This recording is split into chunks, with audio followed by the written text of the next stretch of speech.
సంవత్సరాల తరబడి ఎన్ని మందులు వాడినా మీ మోకాల నొప్పులు తగ్గట్లేదా? ప్రాణ పెయిన్ క్లినిక్ లో అత్యాధునిక చికిత్స. నమస్తే శశికాంత్ గారు. నమస్తే ఉషా గారు. కోల్కతా ఇన్సిడెంట్ మనం కంటిన్యూగా చూస్తూనే ఉన్నాం. చాలా వీడియోస్ ఇప్పటికి మనం చేస్తున్నాం. నిన్న జరిగిన నబర్ణ మార్చ్ ఏదైతే ఉందో ప్రపంచం మొత్తం అల్లకల్లోలం సృష్టించిందని చెప్పొచ్చు.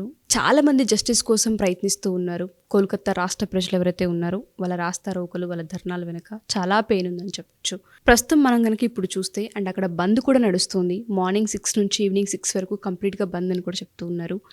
అంటే న్యాయం కోసం పోరాడే ప్రాసెస్లో ఇదంతా కంప్లీట్గా ప్రభుత్వాలు వైపు వెళ్ళిపోతూ ఉంది మ్యాటర్. దీన్ని ఏ విధంగా మనం చూడాల్సిన అవసరం ఉంది, సుప్రీంకోర్టు దీన్ని ఏ విధంగా ముందుకు తీసుకెళ్తూ ఉంది అంటారు. అండ్ నబర్ణ మార్చ్ వెనుకున్న రీజన్స్ ఏంటి అసలు? మమతా బెనర్జీ కార్యకర్తలతోటి ఇమీడియట్గా ఇన్సిడెంట్ అవగానే ప్రొటెస్ట్ చేస్తాం జరిగింది. అందరూ చూసాము, అందరూ దాన్ని అపహాస్యం కూడా చేశారు. ఆమె చీఫ్ మినిస్టర్, ఆమె హెల్త్ మినిస్టర్, ఆమె హోమ్ మినిస్టర్ ఇంతమందితోటి ప్రొటెస్ట్ చేసిందేమో అని అందరూ అది హాస్యపరంగా కూడా చూస్తాం జరిగింది. కానీ ఇప్పుడు చూస్తే ఎవరైతే ఇప్పుడు పీస్ఫుల్గా ప్రొటెస్ట్ చేశారో citizens of the country, citizens of that particular state also, వాళ్ళ మీద అన్లీష్ అంటే వాళ్ళ మీద పోలీసులు అరాచకానికి దిగినట్టే మనం చెప్పుకోవచ్చు.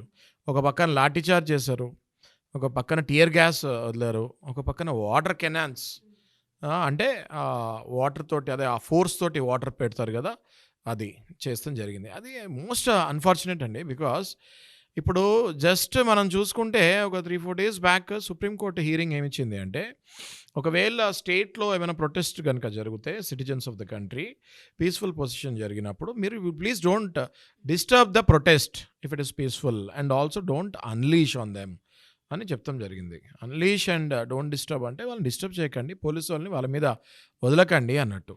అట్లాంటిది మనం చూస్తే అసలు లాఠీ చార్జ్, టియర్ గ్యాస్ వెళ్తాము, వాటర్ కెనాన్స్ వాటర్ వేస్తాము. మనం కనుక చూస్తుంటే విజువల్స్లో ఒక ముసలాయన కాషాయ బట్టలు వేసుకొని జెండా పట్టుకొని, మన భారతదేశం జెండా పట్టుకొని ప్రొటెస్ట్ చేస్తున్నాడు. ఆయన ఆబ్వియస్గా చేతిలో జెండా పట్టుకొని కాషాయం డ్రెస్ వేసుకొని, అది పీస్ఫుల్ పొజిషన్ అంటాం కదా, దాన్ని పీస్ఫుల్ ప్రొటెస్టే అంటాం కదా. ఆ పీస్ఫుల్ ప్రొటెస్ట్లో మనం విజువల్స్ కనుక చూస్తుంటే ఆ వాటర్ కెనాన్స్ ఏదైతే వదిలారో ఆయన మీద, ఆయన కనుక కరెక్ట్గా ఆ స్పాట్లో నుంచొని ఉంటే ఆయన చనిపోయే ప్రమాదం కూడా ఉండేది. ఎందుకంటే వాటర్ కెనాన్స్ ఏదైతే వదులుతారో అది చాలా హై ఫోర్స్లో వదులుతారు. జనాలు ముందుకు రాకుండా ఏదైతే ఆ స్ట్రెంగ్త్ ఉంటుందో వాటర్ కెనాన్స్, ఆ వాటర్ స్ట్రెంగ్త్ ఏదైతే ఉంటుందో, ఫోర్స్ ఏదైతే ఉంటుందో ఆ ఫోర్స్కి మనుషులు వెనకాల పడిపోతారు, ఎగిరి ఇట్లా వెనకాల పడుతూ ఉంటారు. అంత స్ట్రెంత్ ఉంటుంది దానికి. ఇందులో ఈయన వయసు చూస్తే సుమారు 70 ఏళ్ళ వయసు ఉన్నాడు ఆయన, పెద్ద ఆయన. ఆయన కాషాయ డ్రెస్ వేసుకొని జెండా పట్టుకొని పీస్ఫుల్గా ప్రొటెస్ట్ చేస్తుంటే ఆయన మీదకి వాటర్ కెనాన్స్ వదిలేరండి. అది క్యాప్చర్ అయింది నేషనల్ మీడియాలో, ఆల్ ఓవర్ కంట్రీ మీడియాలో అది బాగా వైరల్ అవుతుంది. అది ఒకవేళ ఆయన కనుక ఆ ప్రొటెస్ట్లో లక్కీగా ఆయన కార్నర్లో ఉండటం వల్ల ఆ ఫోర్స్ ఆయన మీద పడలేదు. ఆయన ఆ ఫోర్స్ పడుతున్నా కూడా ఆయన వెనక్కి తగ్గకుండా మళ్ళీ ఇలా అని ఇండికేషన్ ఇస్తాం, మళ్ళీ వేయండి కావాలంటే, నేను మాత్రం నా ప్రొటెస్ట్ ఆపను, ఆ అమ్మాయికి జరిగింది నా మనవరాలు లాంటిది అన్నట్టుగా భావించి ఆయన మళ్ళీ వేయమన్నాడు ఆయన మీదకి. ఆ ఏజ్లో, ఆ వయస్సులో కాషాయ తెల్ల గడ్డం వేసుకొని, తెల్ల జుట్టు వేసుకొని, కాషాయ బట్టల్లో జెండా పట్టుకొని ఆయన నుంచున్నాడు అంటే మనము జనాల యొక్క మనోభావాలు దీన్ని బట్టి అర్థం చేసుకోవాలి. వెంటనే చూస్తే మళ్ళీ వెంటనే వితిన్ ఇంకొక 5-10 మినిట్స్లోనో కొద్దిసేపట్లోనో ఒక అమ్మాయిని, అంటే ఒక స్త్రీని జుట్టు పట్టుకొని లాక్కుంటూ వెళ్తాం జరిగింది పోలీసు వాళ్ళు. వెస్ట్ బెంగాల్ పోలీసు వాళ్ళు ఒక స్త్రీని జుట్టు పట్టుకొని లాక్కెళ్తాం జరిగింది. మళ్ళీ వెంటనే కొంతసేపటి చూస్తే ఆ టియర్ గ్యాస్కి ఒక చిన్న పాప అందులో ఆ స్మెల్కి కళ్ళు తిరిగి పడిపోతుంది, అన్కాన్షియస్ అయిపోతుంది జరిగింది. ఆ అమ్మాయిని హాస్పిటల్లో కూడా అడ్మిట్ చేస్తాం జరిగింది. ఇట్లా ఇంత దారుణంగా ప్రొటెస్ట్ చేస్తే, ఇంత దారుణంగా చేస్తే government, west Bengal government after supreme court giving the hearing that should not unleash on the peaceful protest అని చెప్తాం జరిగింది. అలా చెప్పిన తర్వాత కూడా వీళ్ళు వెస్ట్ బెంగాల్ పోలీస్ ఫోర్స్ అట్లా రియాక్ట్ అయింది అంటే జస్ట్ అర్థం చేసుకోండి. వెస్ట్ బెంగాల్ పోలీస్ ఫోర్స్ అంటే ఎవరో కాదు, Mamata Banerjee home minister.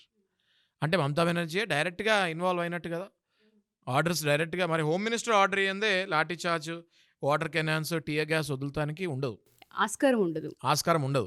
Without the support and permission of home ministry they can't do that, police department can't do that. So అలా చేసింది అంటే ఖచ్చితంగా ఇందులో మమతా బెనర్జీ కాన్స్పిరసీ ఏంటి అన్నది క్లియర్గా తెలుస్తుంది.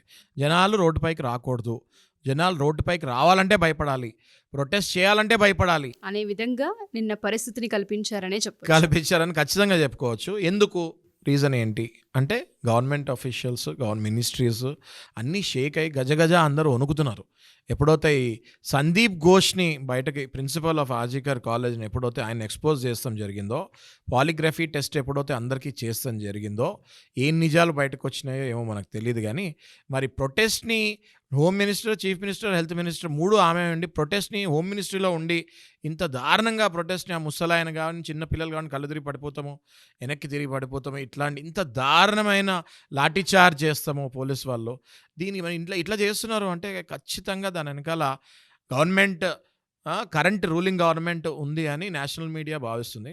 అంతేకాదు ఆమెకి చీఫ్ మినిస్టర్ పదవి కూడా ఊడిపోతుందేమో, ఊడాలి లేదా ఖచ్చితంగా ఊడిపోద్ది అని కొన్ని నేషనల్ మీడియా ఛానల్స్ కూడా చెప్తాం జరిగింది.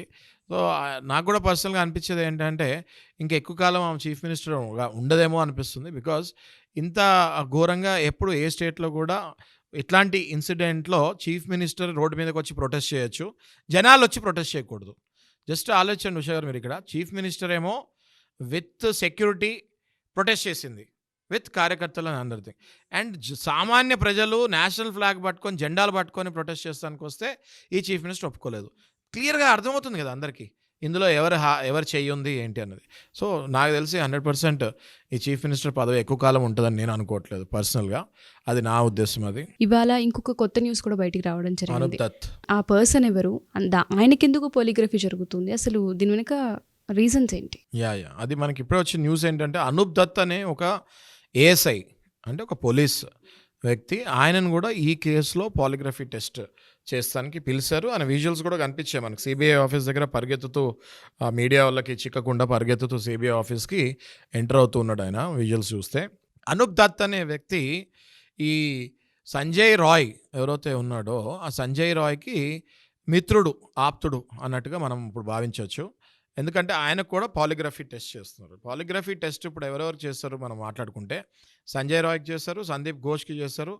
ఆ రోజు రాత్రి ఆ అమ్మాయితోటి ఎవరెవరు ఉన్నారో వాళ్ళ కొలీగ్స్, ఇంటర్న్స్, ఆ రోజు సాయంత్రం వరకు ఎవరైతే ఉన్నారో అందులో 4 ఫ్రెండ్స్కి చేశారు. ఈ 6గురికే పాలిగ్రఫీ టెస్ట్ చేస్తాం జరిగింది. ఇప్పటికీ 7వ వ్యక్తి ఎవరా అంటే అనూప్ దత్. ఈ అనూప్ దత్కి పాలిగ్రఫీ టెస్ట్ చేస్తున్నారు అంటే ఖచ్చితంగా సంజయ్ రాయ్కి, ఈ అనూప్ దత్కి ఏదైనా లింక్ ఎస్టాబ్లిష్ అయి ఉంటుంది. ఎందుకంటే ఆ రోజు ఇన్సిడెంట్ తర్వాత 4:40 AM తర్వాత సంజయ్ రాయ్ ఆల్రెడీ ఆల్కహాల్లో ఉన్నాడు. అక్కడి నుంచి స్ట్రెయిట్ ఆయన ఒక పోలీస్ ఇంటికే వెళ్ళి బ్యారక్స్, అంటే ఆ పోలీస్ బ్యారక్స్లోకి వెళ్ళి పడుకుంటాం జరిగింది. దాని తర్వాత కూడా ఆయన వేరే పోలీస్ వాళ్ళ ఇంటికి వెళ్ళి అక్కడ నిద్రపోతాం జరిగిందని మనకి ఇన్ఫర్మేషన్ వచ్చింది. సో ఖచ్చితంగా ఈ ఏఎస్ఐ ఎవరైతే అనూప్ దత్ ఉన్నాడో ఈయనకి సంజయ్ రాయ్కి ఆ ఇన్సిడెంట్ తర్వాత ఎక్కడో ఏదో లింక్ ఎస్టాబ్లిష్ అయి ఉంటుంది. అది మనకి ఇప్పుడు త్వరలో తెలుస్తుంది. వచ్చిన తర్వాత we will discuss about it. అందుకే that is the reason why Anoop దత్కి కూడా పాలిగ్రఫీ టెస్ట్ చేస్తాం జరుగుతుంది. మేబీ అనూప్ దత్ ఈ పాలిగ్రఫీ టెస్ట్లో సంజయ్ రాయ్ గురించి ప్లస్ ఆ ఇన్సిడెంట్లో ఇంకా ఎవరెవరు ఉన్నారో కొన్ని నిజాలు తెలిసే అవకాశం ఉంది కాబట్టి ఆయనకు కూడా ఈ నిజ నిర్ధారణ పరీక్ష చేస్తాం జరుగుతుంది. ఈ ఇన్సిడెంట్కి సంబంధించి ఎప్పుడైతే పరిష్కారం కోసం అందరూ యావత్ ప్రపంచం ఎదురు చూస్తూ ఉందో, మనం కూడా ఎప్పటికప్పుడు మినిట్ టు మినిట్ అని అప్డేట్స్ చేస్తూనే ఉన్నాం. మనం దాంతోపాటు జస్టిస్ కోసమే పోరాడుతూ ఉన్నాము. ఈ పాలిగ్రఫీ టెస్ట్లు కంటిన్యూస్గా జరుగుతూనే ఉన్నాయి.